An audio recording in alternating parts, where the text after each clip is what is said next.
देख रहे हैं उर्दू दुनिया का नंबर 1 डिबेट शो। आज का मुद्दा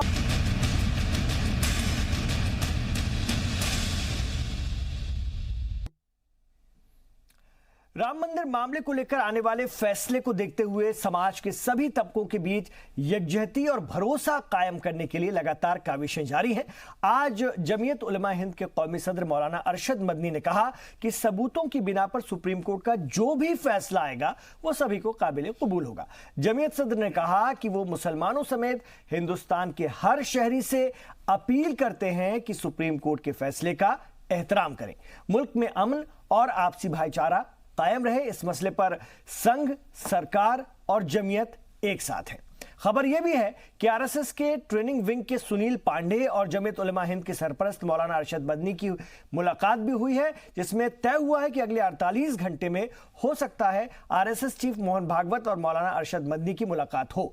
मोहन भागवत और मौलाना अरशद मदनी की मुलाकात में कौन कौन सी बात पर फोकस होगा, इसको लेकर भी खाका तैयार किया गया है।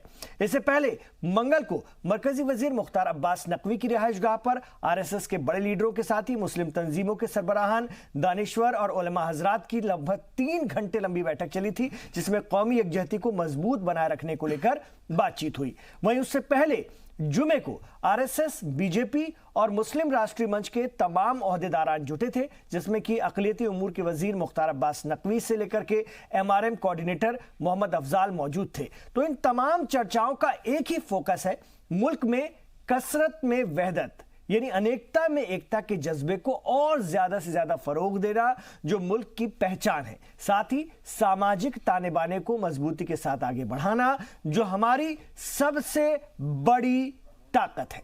इसी पर हम बात करेंगे और मेरे 5 सवाल होंगे, लेकिन उससे पहले आइए आपको बताते मौलाना अरशद मदनी ने क्या कुछ कहा है। आज अगर सुप्रीम कोर्ट फैसला आपके पक्ष में देता है तो क्या बाद में एक बात है कि मुसलमान बैठेंगे? हम आज कोई बात नहीं कहते, जब होगा तो उसके बाद किसी बात क्या है इस मौके पर पूरे देश के लिए, लोगों के देश के लिए ये है कि चाहे हिंदू हो, चाहे मुसलमान हो, चाहे किसी के मुआफिक फैसला हो, चाहे मुखालिफ फैसला हो, मुल्क के अमन और अमान को कायम रखे। ये मतलब ये है कि आप आगे बढ़ कर के जो जी चाहे करें, लेकिन मुल्क के अंदर मारधाड़ और कानून को अपने हाथ में लेकर बदअमनी को पैदा करना, ये ना अक्सरियत के हक में है ना अकलियत के हक में। बात करने के लिए मौलाना अरशद मदनी, जिनका कहना है कि फैसला किसी के भी पक्ष में आए, कोर्ट जो फैसला सुनाएगा वो मानेंगे। कैमरामैन प्रदीप के साथ जी मीडिया के लिए दिल्ली से मैं शुएब रज़ा। पूरी दुनिया के मुस्लिम देश भारत के प्रति अलग रवैया रखते थे, वो भी दुनिया के मुस्लिम देशों का रवैया बदला। इसलिए अब एक अहम फैसला आ रहा है, जिसमें मुस्लिम समाज भी ये चाहता है और देश के सब धर्मों के समाज भी ये चाहते हैं, आरएसएस भी ये चाहता है। सुप्रीम कोर्ट से जो भी फैसला है उसको हिंदू मुस्लिम ना देखा जाए, किसी की जीत हार ना देखा जाए, और सब मिलकर एक नया भारत, मजबूत भारत बनाने वाला ये फैसला होगा। कड़वाहटें ख़त्म होंगी, आपस में शांति, प्यार, भाईचारा बढ़ेगा। इस प्रकार से और इसकी प्रतीक्षा की जाए। बल्कि ये भी सब कह रहे हैं कि जो इस समय मीडिया में उसकी चीर फाड़ की जाती है, फैसला कैसा आएगा, किस तरह से आएगा, ये होगा तो फिर क्या होगा, ये सब ना करके शांति से और सब्र से सब ने फैसले की प्रतीक्षा करनी चाहिए और स्वागत करना चाहिए। अब जैसे संघ परिवार ने इन तमाम चीज़ों को लिया है, थोड़ा लेट हो गई ये चीज़ें, लेकिन देर आए दुरुस्त आए, लेकिन इसका मैसेज जो है बहुत अच्छा जा रहा है। और जहाँ तक मुसलमानों का ताल्लुक़ है, मुसलमान भी इस बात से ज़्यादा खुश हैं कि कम से कम ऐसा है कि हिंदुस्तान के अंदर जो एक छोटा सा डर खौफ शुरू हो गया था कि शायद हिंदू और मुसलमान अलग अलग हो रहे हैं या हिंदू और मुसलमानों के अंदर शायद किसी तरह का रिफ्ट पैदा हो रहा है, वो अब ऐसा नहीं है।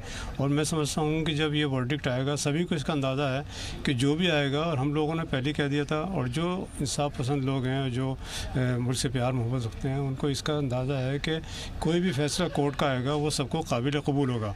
इसके अंदर कौन हारा कौन जीता ऐसा है कि वो भी हिंदू हैं, वो भी हिंदुस्तानी हैं, हम भी हिंदुस्तानी हैं। तो हिंदुस्तान का वक़ार, इज़्ज़त और मकाम जो है ना, उसको हमें बरकरार रखना है। कि सुप्रीम कोर्ट का जो फैसला होगा, मुसलमान तो सभी कह रहे हैं, पहले दिन से कह रहे हैं, और हिंदू समाज भी, बड़े समाज तकरीबन यही कह रहा है, लगभग हिंदुस्तानी ये कह रहा है कि अदालत का जो फैसला होगा उसको हम मानेंगे। आज कृष्ण गोपाल जी ने भी यह कहा, रामलाल जी भी वहाँ मौजूद थे, इंद्रेश कुमार जी भी वहाँ मौजूद थे, और मुस्लिम इंटेलेक्चुअल्स की ट्रूली रिप्रेजेंटेशन जो है, ट्रू रिप्रेजेंटेशन जो है वो भी वहाँ मौजूद थी, और इंडिया इस्लामिक कल्चर सेंटर की ये लीडरशिप भी वहाँ मौजूद थी। उन्होंने सबके सामने ये कहा कि अदालत का जो फैसला होगा, जैसे सब उसका सम्मान करेंगे, ऐसे राष्ट्रीय स्वयंसेवक संघ भी उसका सम्मान करेगी। तो हम लगातार देख रहे हैं, अगर हम पिछले जुमे से शुरुआत करें तो आरएसएस मुस्लिम राष्ट्रीय मंच के लोग बैठे हैं। उसके बाद अगर हम कल की बात करते हैं तो कल भी बहुत बड़ी मैराथन बैठक हुई थी जिसमें मुख्तार अब्बास नकवी के घर में बहुत सारे लोग बैठे थे और मुस्लिम तंजीमों के लोग थे, दानिश्वर थे, और कल भी हमने इस पर बात की थी। आज अरशद मदनी साहब ने एक प्रेस कॉन्फ्रेंस की और उन्होंने भी लोगों से अपील की कि मिलजुल कर के साथ रहना, और सबसे बड़ी बात है सबको सम्मान करना है, एहतराम करना है फैसले का, इस तरह की बातें हैं। और ये भी खबर है कि मौलाना अरशद मदनी और आरएसएस चीफ मोहन भागवत की भी मुलाकात हो सकती है, इसका खाका तैयार किया जा रहा है, क्या कुछ उसमें बातें होंगी। मेरे 5 सवाल जिनके इर्द गिर्द हमारी चर्चा घूमेगी। कौमी यकजहती मुल्क की तरक्की में कितनी अहम, हमारा आज का पहला सवाल है, कौमी यकजहती मुल्क की तरक्की में कितनी अहम। दूसरा सवाल, भारत की कसरत में वहदत यानी अनेकता में एकता की ताकत की मुरीद क्यों है दुनिया, इस पर भी हम बात करेंगे। तीसरा सवाल, मुल्क के बुनियादी मसाइल को हल करने पर जोर देने की क्या अब बड़ी जरूरत नहीं है, मतलब और भी हमारे साथ बहुत सारी दिक्कतें हैं, शिक्षा को लेकर, स्वास्थ्य को लेकर के, सेहत को लेकर के, सड़कों को लेकर के, पॉल्यूशन आलूदगी को लेकर के, इन तमाम चीज़ों को भी आप देखने की ज़रूरत है, इन पर गौर व खोज करने की और सारे समाज को इसमें आगे आने की। चौथा सवाल, मजहबी रहनुमाओं की अमन की अपील कितनी अहम है, जो आप लगातार देख रहे हैं, मजहबी लीडरान रहे हो और उलेमा हजरात रहे हो, दानिश्वर हो, अलग अलग शोबे से जुड़े हुए लोग हैं, उनकी अमन की अपील कितनी अहम है। पांचवा सवाल, समाज को जोड़ने में मजहबी लीडर और दानिश्वरों का क्या हो किरदार, इस पर भी हम आज बात करेंगे। तो आइए शुरुआत करते हैं। दानिश्वर यानी बुद्धिजीवी, तो मेरे साथ इस वक्त बहुत अच्छे मेहमान हैं और कल भी हमारे साथ बड़े सुलझे हुए लोग थे। जी सलाम, देखिए मैं आपको बार बार बता रहा हूं, कल भी हम चर्चा कर रहे थे और हम हमेशा कहते रहेंगे कि एक ऐसा प्लेटफॉर्म है, यहां से लोगों को जोड़ने की कवायद लगातार जारी रहेगी और हमने ऐसे ऐसे लोगों को आपके साथ, आपके सामने रखने की कोशिश है जो बड़े जानकार हैं और जो चीज़ों को बहुत अच्छे ढंग से आपके सामने रख सकते हैं, जो हमारे जहन में बहुत सारी चीज़ें जो कन्फ्यूज़न है उनको दूर करने का काम कर सकते हैं और एक बेहतर समाज के लिए हम सब मिलकर साथ आगे बढ़ सकते हैं, ये हमारी काविश है। मेरे साथ स्टूडियो में तशरीफ फरमा है अनिल गर्ग साहब, सियासी तज्ज़ियाकार तो हैं लेकिन संघ के विचारक भी हैं, आरएसएस के विचारक हैं, उनसे हम बात करेंगे। सर आपका खैर मकदम है। तो हमने अपने साथ मुस्लिम राष्ट्रीय मंच के जो नेशनल कन्वीनर हैं मोहम्मद अफजाल साहब, उनको भी अपने साथ रखा है। ये मुस्लिम राष्ट्रीय मंच वो तंजीम है जो कि आरएसएस की सरपरस्ती में चलने वाली तंजीम मानी जाती है और पिछले 20 सालों में 18-20 सालों में इसने मुसलमानों को अपने साथ जोड़ने में बहुत बड़ी भूमिका निभाई है। ऐसे में जबकि आरएसएस को लेकर के मुसलमानों को का एक परसेप्शन बनाया गया था, ऐसे में इस तंजीम ने बड़ी पैमाने पर मुसलमानों को अपने साथ जोड़ा है। मेरे साथ फिरोज बख्श साहब हैं, मौलाना आज़ाद नेशनल उर्दू यूनिवर्सिटी के आप चांसलर हैं, एक बड़े दानिश्वर शख्सियत के दानिश्वर हैं, बड़े दानिश्वरों में मुल्क के आपका शुमार होता है। आप मौलाना आज़ाद के ख़ानदान से ताल्लुक़ रखते हैं, आपके लेख अलग अलग पत्र पत्रिकाओं में आप पढ़ते रहे हैं और बहुत ही सुलझे हुए जो कुछ मुस्लिम लीडर हैं समाज के, उनमें से आप एक माने जाते हैं। तो आइए शुरुआत करते हैं बातचीत की और मेरा पहला सवाल मैं आप ही के पास आ रहा हूं मोहम्मद अफजाल साहब। आप लोग लगातार लोगों को जोड़ने की कोशिश कर रहे हैं और आपकी जो तंजीम है वो लोगों को बड़ा ताज्जुब में डालती है कि आरएसएस की सरपरस्ती में चलने वाली तंजीम है या कहीं ना कहीं आरएसएस का हिस्सा है। आप भले आरएसएस इस बात को न माने, लेकिन आप लोगों ने बड़े पैमाने पर मुसलमानों को जोड़ा है। तो इस वक्त जो है कौमी यकजहती में मुल्क की तरक्की में अगर हम बात करें तो ये कौमी यकजहती जो आप लगातार जगाने की कोशिश कर रहे हैं कितनी अहम है? देखिए 24 दिसंबर 2002 को हमारी तंजीम की इब्तिदा हुई और उसके बाद हमारा पहला राष्ट्रीय अधिवेशन या कौमी जो हमारा वो अधिवेशन हुआ था वो दिल्ली में हुआ था 31 अगस्त 2003 को। उसमें पहले दिन से हमारी जो जो मसाइल हैं हिंदू और मुस्लिम्स के बीच में या मुसलमान के बीच में या कौम के बीच में, इन सब मसाइलों को कैसे दूर किया जाए उसके ऊपर गौर व खौज किया था, उसी के ऊपर लाइन ऑफ एक्शन बना था। और अल्हम्दुलिल्लाह चाहे वो ट्रिपल तलाक का मसला हो, चाहे वो धारा 370-35A का मामला हो, चाहे वो जो है जम्मू कश्मीर का जो POK का मामला हो, चाहे हर तरह का ट्रिपल तलाक का मसला है, हर मसले पे और ख़ास तौर से राम जन्मभूमि के विषय पर हम पहले दिन से हम कोशिश करते आ रहे हैं कि हमें कौम को इस रास्ते में लाना है कि हमने 2010 में भी जब वो आया था, ये फैसला आया था, तो हमने उससे पहले भी लगातार जद्दोजहद करी थी, अपने कौम के लोगों के साथ बातचीत करी थी जब हाई कोर्ट का फैसला आया था।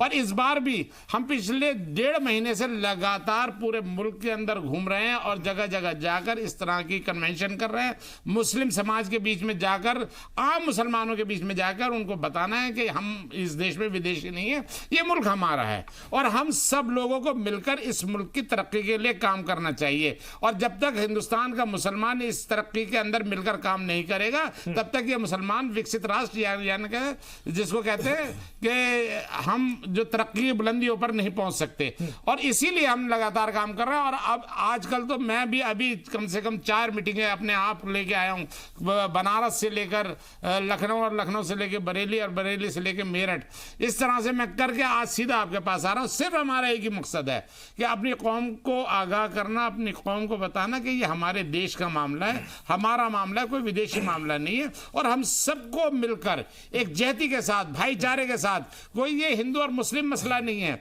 ये हमारी कौम का मसला है, हिंदुस्तानियत का मसला है। मौलाना अरशद बद्री भी कह रहे थे, वही बात मुख्तार अब्बास नकवी भी कह रहे हैं, आप लोग भी कह रहे हैं, तमाम लोग कह रहे हैं। हमारी लगातार, मैं आपको बताऊं, अभी हमारी गांधी शांति में जो प्रतिष्ठान है उसके अंदर भी हमारी बहुत बड़ी बैठक हुई थी, जिसमें हमारे देश भर के हमने कार्यकर्ताओं को बुलाकर आगाह किया अभी 1 नवंबर को, कि उनको आगाह किया कि पूरे देश में निकल जाओ और कम से कम 26 स्थानों पर हम लोग इस तरह का काम कर रहे हैं, इस तरह के कन्वेंशन कर रहे हैं। और जिसमें से मेरा जहां तक मुझे पता है, आज तक की रिपोर्ट है, 12 स्थानों पर हम ये काम कंप्लीट कर चुके हैं और अगले 2-3 दिनों में वो भी कर लेंगे।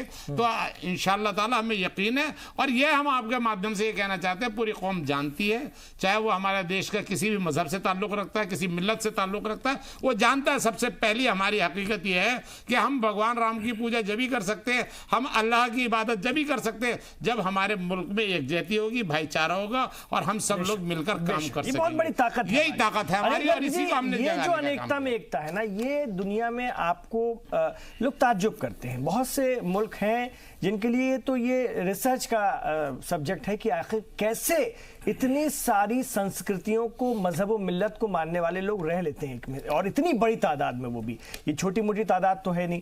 दुनिया की दूसरी सबसे बड़ी जनसंख्या और दुनिया की सबसे बड़ी डेमोक्रेसी, ये हमारी बहुत बड़ी ताकत है। देखिए, अपना मुल्क की सबसे बड़ी ताकत ही अनेकता में एकता है। मैं वो क्यों कह रहा हूं कि कोई, जिसे आप दूसरे मुल्कों की तरफ देखेंगे उन सबकी एक ही भाषा चलती है, वहां पे दूसरी भाषा कोई आ जाए तो उसको सम्मान नहीं मिलता, उसको जगह नहीं मिलती। हमारे देश में 1500 भाषाएं बोली जाती हैं साहब, 1500 भाषाओं के बाद भी हमारा देश एक है। दूसरी बात जो आपने शुरू में की, मैं बधाई देना चाहता हूं अपने देश के सारे जितने भी समाज के अलग अलग तबके के लोग हैं उन सबको, कि गंगा जमुनी जो दोस्ती है उसकी मिसाल क्या हो सकती है, वो इस फैसले के आने से पहले पूरा देश में सभी मजहब के लोगों ने एक एक करके बताया, चाहे वो आरएसएस हो, चाहे वो मुस्लिम लीडर हो, चाहे बीजेपी के लोग हो, चाहे कांग्रेस के लोग हो, या किसी भी दूसरी पार्टी के लोग हो।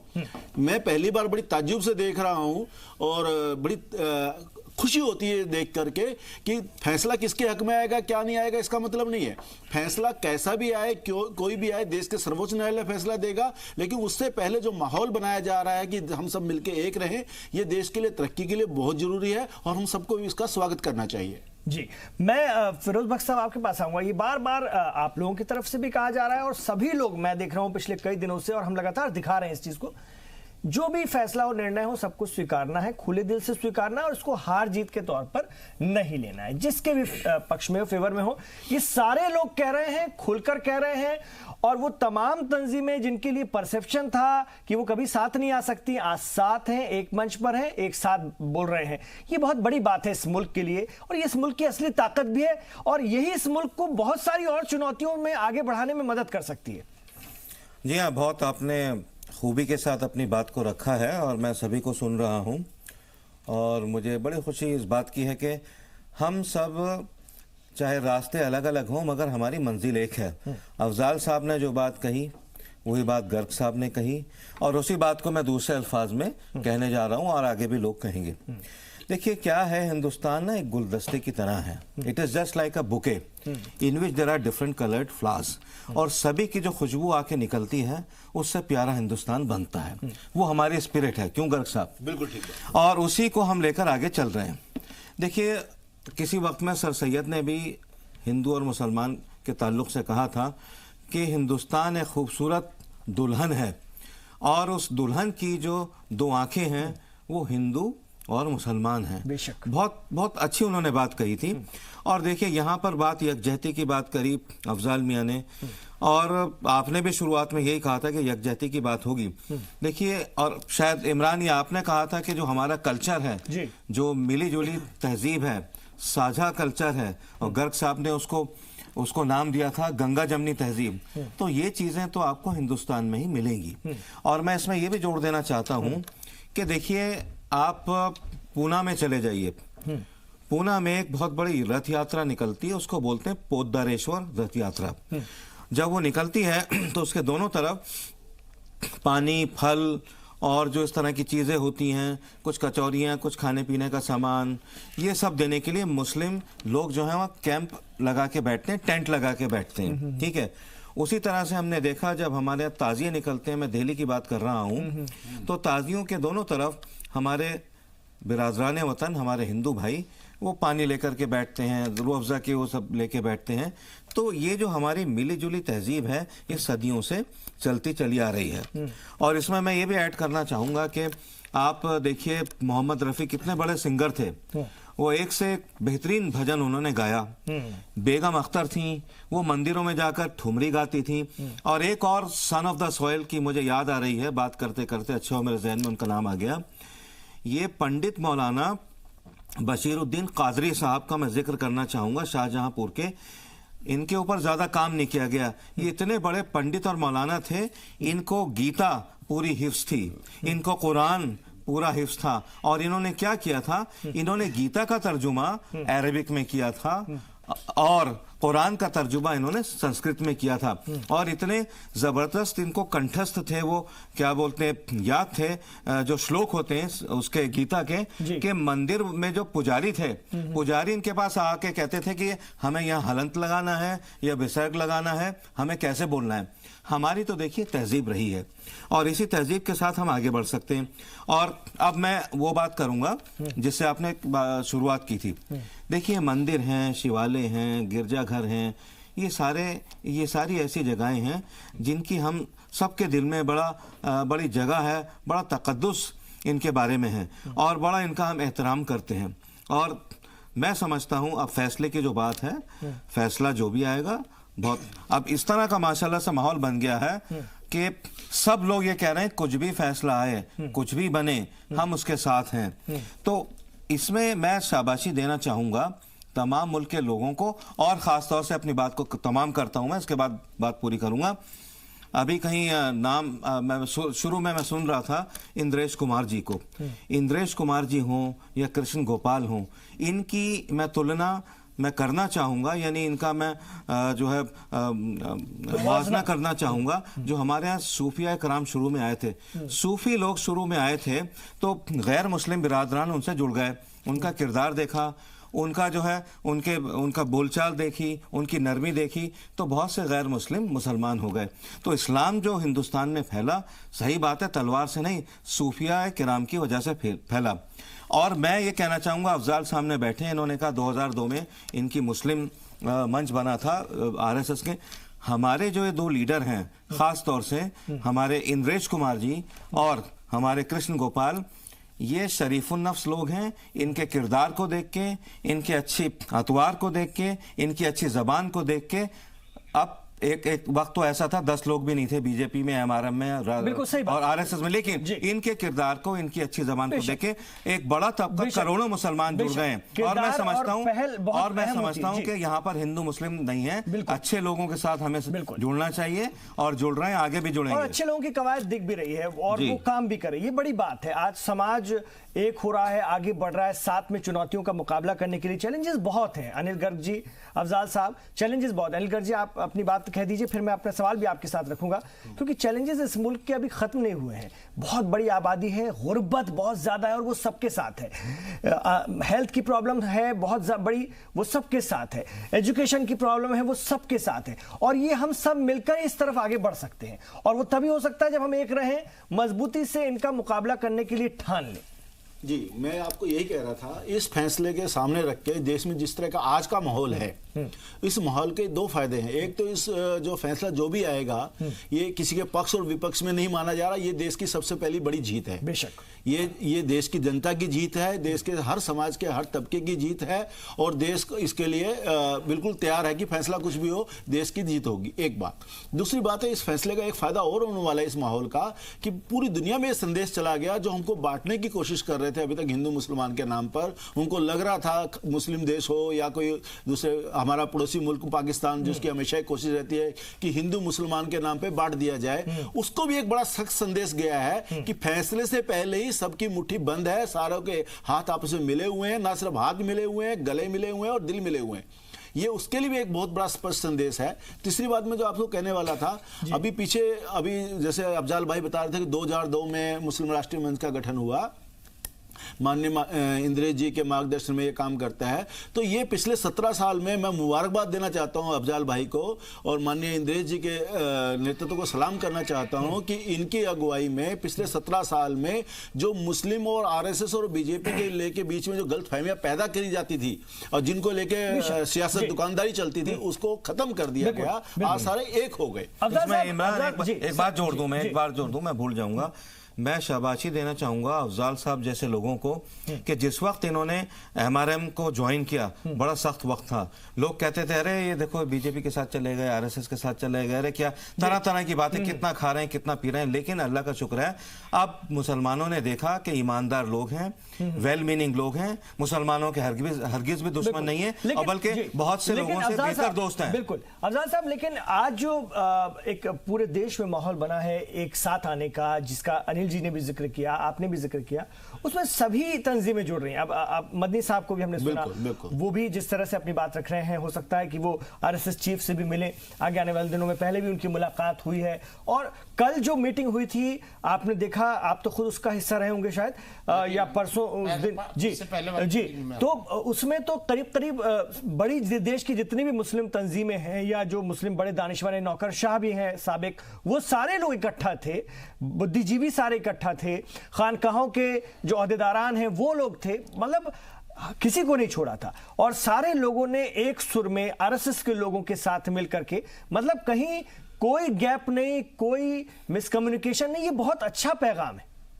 देखिए, सबसे बड़ी बात आपको मैं बता दूं कि अब से पहले जो सरकारें हुआ करती थी, उनका वोट बैंक का नजरिया यही था कि इनको कैसे तोड़ा जाए, कितने फसाद किए जाएं, इलेक्शन आ रहा है तो उससे पहले किस किस तरीके से कौम को बांटा जाए, पूरे हिंदुस्तान के लोगों को आपस में बांटा जाए, उनको मुंतशिर कर दिया जाए, और फिर उसके बाद कहा जाए कि भाई तुम मुसलमान बहुत गरीब हो, बड़े बेचैन हो, तुम्हारे साथ बहुत ज्यादती हो रही है, या आरएसएस वाले मिलकर तुम्हारे साथ ज्यादती कर रहे हैं। हमने इसको चैलेंज के तौर पर लिया, और आप ये देखिए 2002 से आज तक के, मैं फख्र के साथ कह सकता हूं कि आज तक पूरे मुल्क के अंदर कोई बड़ा दंगा नहीं हुआ, और आज पूरी कौम, आप ये देखिए, आज जब 2002 से आज तक के 2 रीडिंग ले लीजिए, एक तो हमारा मुल्क के बराबर एक मुल्क है जो हमसे ही निकला हुआ है, पाकिस्तान, उसमें देखिए कितनी मस्जिदों में बम फटे, कितने मंदिरों में, वो कितने जो है स्कूलों के अंदर बम फटे, कितने जो है ताजियादारी के अंदर बम फटे। लेकिन अल्हम्दुलिल्लाह ये हमारा मुल्क है, इसके लोग दानिश्वर समझदार हैं, और उन्होंने इस बात को समझ लिया कि हमें जो बहकाने की कोशिश करते थे वो इतिहास बन गए। और उनको इतिहास बनाना जरूरी था। और आज इस जो पर भी मैं और बात करूंगा सर, मैं ये देखिए, आज मैं आपको ये बता रहा हूं कि आज जो भी कोशिश करेगा कि हमारे मुल्क की एकजहती को, हमारी तहजीब को, गंगा जमनी तहजीब को अगर कोई बांटने की कोशिश करेगा, चाहे वो किसी मजहब और मिल्लत का मानने वाला, वो भी इतिहास बनने वाला है, क्योंकि हमारी जनता इस बात को जान चुकी है। इन दिनों हम देख भी पा रहे हैं कि गंगा जमनी जो तहजीब है, मतलब दोनों ओर से समर्पण, वो कहीं ना कहीं दिख रहा है। ऐसा कभी हुआ ही नहीं था हिंदुस्तान के अंदर। यही असली गंगा जमनी हम कहते थे, यही, लेकिन जमीन पर नहीं उतार पाते थे। एक तरफा गंगा जमनी तहजीब बहुत बनाई गई और उसको दिखाया भी गया। आज हर तरफ अब से ये असली गंगा जमनी तहजीब दिख रही है और ये बहुत बड़ी ताकत है। आप यकीन नहीं करेंगे, मुल्क को इतना सपोर्ट इससे मिलता है। आगे आने वाले दिन कैसे भी हो बहुत अच्छे होंगे इंशाअल्लाह ताला, लेकिन ये जो बेस बन गया है ना, ये कभी नहीं टूटेगा। ये मुल्क को बहुत जल्दी बहुत ऊंचाई पर ले जाएगा। मैं सर एक वक्फा लूंगा आप लोगों की इजाजत से। बहुत अच्छी चर्चा चल रही है और मैं अपने सुनने वालों से इस वक्त जो हमारे कौम के लोग, मिल्लत के लोग खासतौर से देख रहे हैं, उनसे गुजारिश करूंगा कि इस पॉजिटिव मैसेज पर गौर खोज करें, चर्चा का इसको हिस्सा बनाएं और समाज में यकजहती को लेकर के जुट जाएं। यही आपको, हमको, हम सबको बहुत आगे लेकर जाएगा।